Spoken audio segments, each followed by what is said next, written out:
আমি আদৌ নির্যাতিত নই। আচ্ছা, কিন্তু আমি আমার হাজবেন্ডের বিরুদ্ধে বিভিন্ন রকমের মিথ্যে কেস দিয়ে কেস চালিয়ে যেতে লাগলাম। হুড়া উচ্চ মাধ্যমিক বিদ্যালয়ে বিনামূল্যে আইনি পরিষেবা শিবির অনুষ্ঠিত হলো। সাধারণ মানুষের ভরসা বাড়ানোর বিশেষ উদ্যোগ।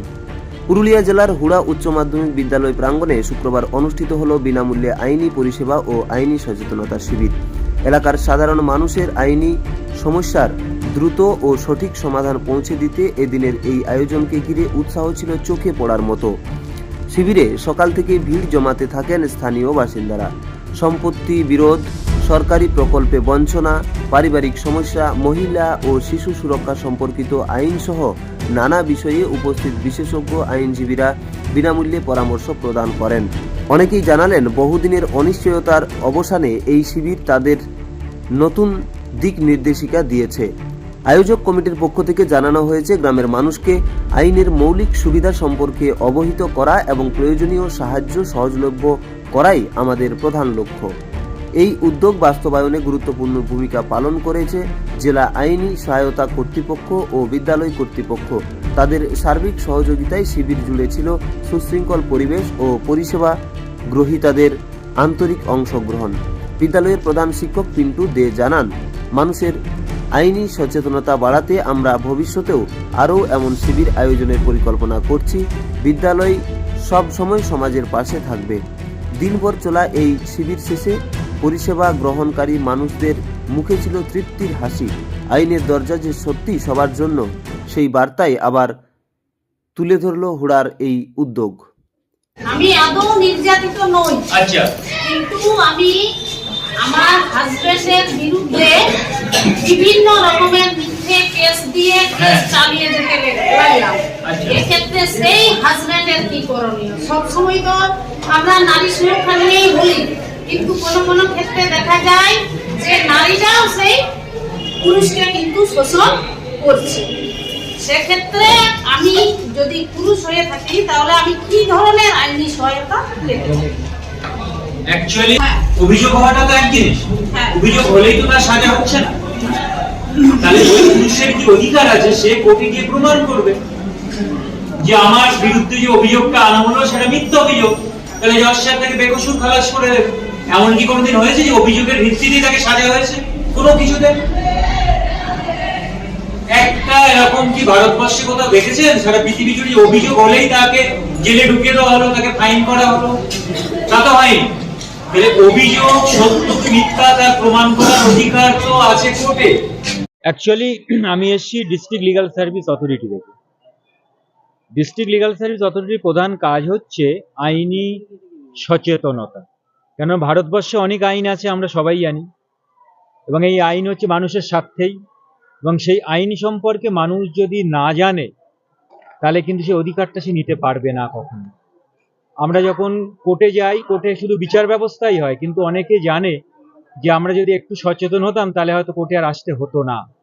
তো সেই সচেতনতার দেওয়ার জন্যই আজকে এখানে অনুষ্ঠান, এবং গ্রামের অনেক মানুষজন এসছেন, তারা তাদের প্রশ্ন রেখেছেন, আমরাও আইনি সচেতনতার বিষয়ে বলেছি। খুব ফ্রুটফুল, মানে সফল অনুষ্ঠান হয়েছে, এবং এই ধরনের প্রোগ্রাম আরও চললে আশা করা যায় এটা ভালো হবে এবং মানুষ আসুক, এটা জানুক, বা একজনের মুখ থেকে আরেকজনের মুখে যাবে যে তারা আইনি সমস্যায় পড়লে বিনামূল্যে কোথায় যেতে পারে।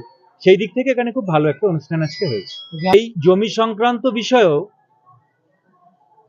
আমরা তার সহায়তা করে থাকি। প্রথম হচ্ছে আইনি পরামর্শ দিই, দেওয়ার পরে যদি তার জমি সংক্রান্ত মামলা, সিভিল মামলা করতে হয়, দেওয়ানি মামলা করতে হয়, সেই দেওয়ানি মামলার জন্য আমরা উকিলবাবু দিই, এবং সেটা শুধু ডিস্ট্রিক্ট কোর্টে নয়, সেটা আপনার হাইকোর্টেও আমরা দিই। ধরুন মামলায় সন্তুষ্ট হলো না, অ্যাপিল করতে হবে সেই অর্ডারের বিরুদ্ধে বা জাজমেন্টের বিরুদ্ধে, আমরা হাইকোর্টেও দিই, সুপ্রিম কোর্ট পর্যন্ত আমরা উকিলবাবু দিই, এবং যারা এই পরিষেবা পাওয়ার যোগ্য তাদেরকে বিনামূল্যে এই পরিষেবা দেওয়া হয়। সমস্যা যে কোনো ম্যাট্রিমোনিয়াল বিষয় বা ডোমেস্টিক ভায়োলেন্স, সেই সংগত বিষয়েও মহিলারা যারা বিশেষ করে নির্যাতিতা, তারা কোথাও যেতে পারে না, হয়তো বাবার বাড়িতেও যেতে পারছে না, বলছে তুই মুখ বুঝে ওখানে ঘর সংসার কর, আর শ্বশুর বাড়িতে তো নির্যাতিতা হলোই, কোথায় যাবে? পুলিশের কাছে একটা মহিলাকে যাওয়াটা অনেক সময় গ্রাম্য মহিলাদের সাহসে কুলায় না। তো সেই ক্ষেত্রেও আমাদের কাছে আসলে একটা ফোন করলে সব রকম সুবিধা তারা পেতে পারে এবং তাদের আইনি সহায়তা তো বিনামূল্যে দেওয়াই হয়। অন্যান্য তাদের শেল্টার দেওয়া, থাকা, খাওয়া সবকিছুই কিছুদিনের জন্য করা হয়, যতদিন পর্যন্ত সে মেন স্ট্রিমে ফিরে না আসে। তবে তো অবশ্যই মামলা করা যায়। প্রত্যেকটা নাগরিকের তো অধিকার আছে, সংবিধানই তো এই অধিকার দিয়েছে। যে অধিকার যদি সরকার দিতে ব্যর্থ হয় তাহলে সরকারের বিরুদ্ধে মামলা করা যাবে। সেক্ষেত্রেও বিনামূল্যে সরকারি টাকাই তারা উকিল পাবে। ঠিক আছে, এটা হচ্ছে তাদের অধিকার। S Mahmud, secretary, district legal service authority, Purulia. এটা আমাদের জেলা আইনি সহায়তা যে কর্তৃপক্ষ আছে তাদেরকে আমরা বলেছিলাম যে একটা এই ধরনের অনুষ্ঠান করার জন্য।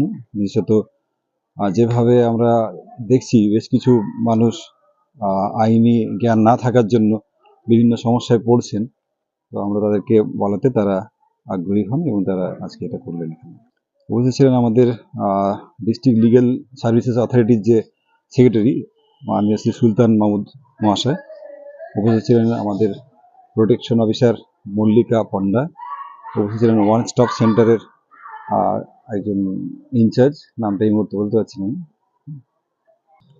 আপনারা দেখলেন যে অনেকেই তাদের বিভিন্ন ইন্টারাকশন, বিভিন্ন প্রশ্ন ছিল, কারো জমি সংক্রান্ত ছিল, কারো বৈবাহিক কিছু সমস্যা সংক্রান্ত ছিল, কিছু জমি বিবাদে বেশি ছিল। তো অনেক মানুষ ইন্টারাকশন করলেন, আপনারা দেখলেন, এটা খুবই ভালো একটা দিক যে মানুষ অনেকটা সুরাহা এখান থেকে পেলেন, আজকে আগামী দিনেও পাবেন। আমাদের একটা রুম অলরেডি ওনারা অনেক আগেই বলেছিলেন, সেটা আমরা এখন করতে পেরেছি। সেই রুমটাতে আমরা আগামী দিন আইনি যে সহায়তা কেন্দ্র হিসেবে আমরা স্কুল থেকে এটা করছি এবং এলাকাবাসী যাতে কোনো সমস্যায় পড়লে বিনামূল্যে তাদের যে আইনি পরিষেবা আছে সরকারিভাবে, সেটা আমরা কিন্তু স্কুল থেকে ব্যবস্থা করে দেবো। আমরা আছি পাশে। আমি হেডমাস্টার আছি এই স্কুলের, পিন্টুতে। বাচ্চা এবং মহিলাদের নিয়েই কাজ করে, মেয়ে শিশু, যেখানে এজ লিমিট কোনো থাকে না, যে কোনো ধরনের মহিলা হতে পারে, বিবাহিত এবং অবিবাহিত যে কোনো বয়সের মহিলা, যাদেরকে একই ছাদের তলায় মোট 5 রকমের সুবিধা দেওয়া হয়: চিকিৎসা সহায়তা, পুলিশি সহায়তা, আইনি সহায়তা, সাইকো সোশ্যাল কাউন্সিলিং এবং সাময়িক আশ্রয়। ওয়ান স্টপ সেন্টার হচ্ছে মেনলি একটা শর্ট টার্ম শেল্টার। ধরুন মাঝরাতে বা কোনো এমার্জেন্সি কারো কিছু দরকার, মাঝরাতে কোনো মহিলাকে নির্যাতন করার পর হয়তো শ্বশুরবাড়ি থেকে তাড়িয়ে দেওয়া হলো এবং তার যাবার কোনো জায়গা নেই, না তাকে শ্বশুরবাড়িতে রাখছে, না তাকে তার বাবার বাড়িতে নিচ্ছে, সেই সময় মহিলা কি করবে? সেই সময় সেই মহিলা যদি আমাদের ওয়ান স্টপ সেন্টারে যোগাযোগ করে, তাহলে সেই মহিলাকে সেই ওয়ান স্টপ সেন্টারে সর্বাধিক 5 দিনের জন্য রাখা হয় এবং তার সুযোগ সুবিধা মতো, তার যা যা প্রয়োজন সেই মতো করে তাকে ওই 5 ধরনের সুবিধাগুলো দেওয়া হয়, তাকে হেল্প করা হয়।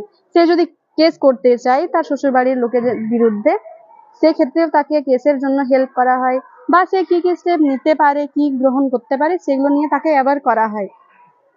এটাই মেনলি ওয়ান স্টপ সেন্টার। আর আমার পরিচয় হচ্ছে, আমি ওয়ান স্টপ সেন্টারের কেস ওয়ার্কার, আর উনি হচ্ছেন আমাদের ওয়ান স্টপ সেন্টারের স্টাফ ডিইও। আমার নাম আনন্দময়ী সহিস। হুড়া থেকে জয়শ্রী দের রিপোর্ট, রূপসী বাংলা মিডিয়া।